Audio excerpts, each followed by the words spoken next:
Hi, and welcome to the 10-Minute Food Truck Training Podcast. My name is Bill Moore. I'm the founder of Food Truck Training Group on Facebook, co-owner with my beautiful wife, Melissa, of our own food truck. It's called Food Truck 101, and I am the executive director of the National Street Food Vendors Association, which is a nonprofit dedicated to education, advocacy, and uplifting all food vendors. Today, I'm going to be talking about how to boost your business and also boost belief in yourself. But before we get into that, I want to remind you guys I'm going to be in Orlando, Florida, November 12th and 13th at the Food Truck Owners Expo. I'm going to be giving 3 classes. One is on profitable menu writing, one is on marketing in the off-season, and one is about how we as food vendors need to speak with a single voice. Again, that's November 12th and 13th in Orlando, Florida.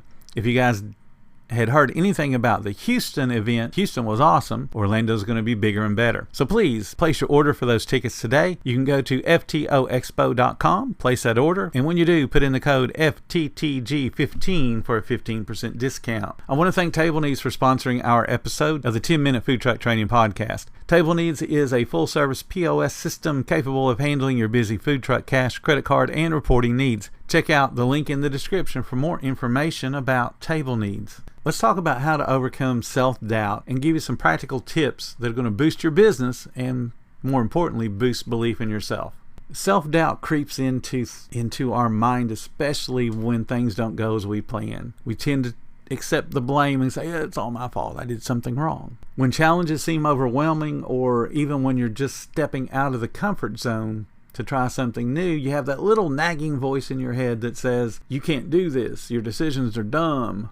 And it affects how you feel about yourself. It affects your belief in your abilities, especially when you string 2 or 3 problems in a row. Self-doubt is something you can overcome, so I'm going to share some tips to how you can overcome having that self-doubt. First thing you got to do, and this is, psychologists will tell you this, is you have to acknowledge you have a problem. Alcoholics don't get better until they acknowledge they're an alcoholic. You won't get better until you acknowledge that you have self-doubt. Pay attention to those negative thoughts that pop up. And then figure out, like I said the other day, add the word yet. Changes that negative thought into a potential for growth thought. And if you didn't hear that episode, we're talking about, well, I can't do this yet.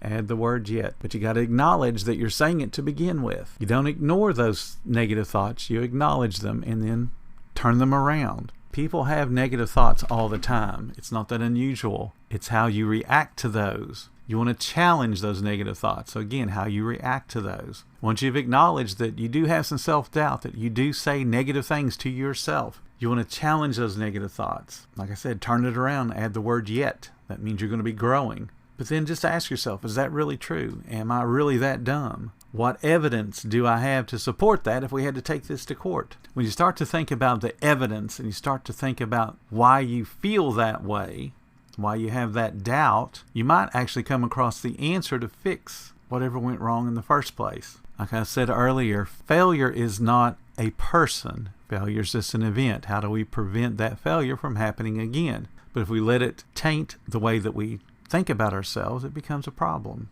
Focus on what you can control. Self-doubt arouses when we focus on things that are outside of our control, like how people are going to react to our food, how a crowd reacts in an event. We whine about the weather. We worry about it. We think about, oh, it's going to rain. It's going to hurt my sales. Should I go? So now we have a whole bunch of self-doubt. You make good decisions based on information. Instead of worrying about something you cannot control, shift the focus to what you can control. Well, if it's going to rain, what are we going to do with the food? Can I go somewhere else where perhaps it's not raining and still be able to sell something?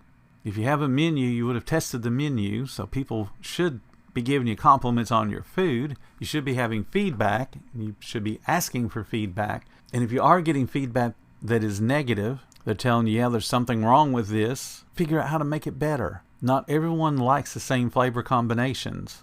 If you're getting enough feedback that says this particular product doesn't taste the way it should, pay attention. Don't be so arrogant that you think that the way you do it's the way it should be done. Focus on what you can control. It'll help you to feel more confident because you can control those things. And then don't be so anxious about the unknown. The unknown exists. Just be confident in what you do know how to do.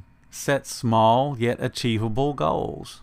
In order to build confidence, in order to repair self-doubt, in order to become better today than you were yesterday, you have to have some type of goal, something that you're aiming for, something that you're shooting for. And the easiest way to fix all that, overcome that self-doubt, to build confidence, is to set small and achievable goals. And then when you accomplish them, again, no matter how minor that they seem, it creates a sense of progress. You've taken a step forward. You said, I am going to accomplish X. And when you do accomplish X, you have now moved forward. It feels good. It boosts your self-esteem. Start with something simple. It could just be as easy as I will post every single day on social media.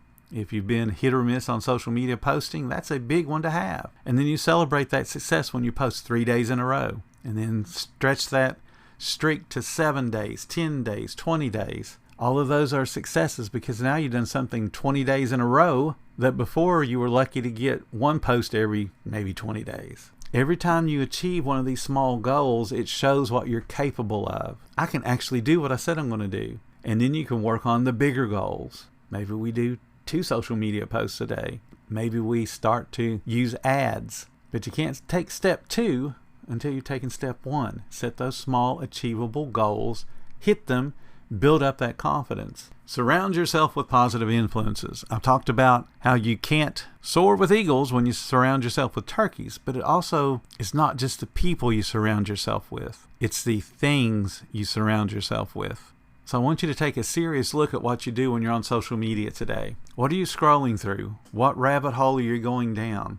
Is that rabbit hole a positive sales building rabbit hole? A positive social media building rabbit hole? Or is it, ooh, let's waste some time. Let's go look at this newest meme. Or is it even just negative things in general? Somebody complaining about what's going on in the economy. Somebody complaining about who's going to get elected to office. How awesome they are or how horrible they are. All of the input in your life is either going to be positive, negative, or neutral. You want to eliminate as much of the negative as you can and only focus on the positive. The neutral is going to be there, and that's okay. But we need more positive input into our brain, into our life, than we have negative. And again, not just people. What are you reading? What are you watching on TV? I essentially have stopped watching TV. Most of it is negative. Very, very little of it is about the good things in life. It's always something negative because they got to build up drama to keep you interested. Guess what? There's enough drama in your real life. You don't need to watch artificial drama on TV. Positive things go into your brain, you'll get positive outcomes. Change your habits. Change what is influencing you. I want you to remember this. Self-doubt's normal. Everyone has it. But it doesn't control you unless you give it permission. When you recognize and acknowledge that you have self-doubt, and then work to change it, change those negative thoughts. Remember, you can add the word yet. I'm not good at this yet. Focus on what you control. Set those small goals and achieve them. And don't get upset when you don't achieve it. Just work on it again tomorrow. You have to keep moving forward. You know, they talk about a shark has to keep swimming. Keep moving. Keep taking those small steps until you can start to take the long strides. Whatever has happened to you up until today does not define who you are tomorrow. You get to make that choice. You have control over that. Just look at what is limiting you, and then let's work on fixing it. Thank you guys so much for listening to the 10-Minute Food Truck Training Podcast. Please take a moment to follow our podcast, and if you really like what we do, support us. There's going to be links in the description to make that happen. Every little bit does help keep us going. Until next time, you guys have a profitable day.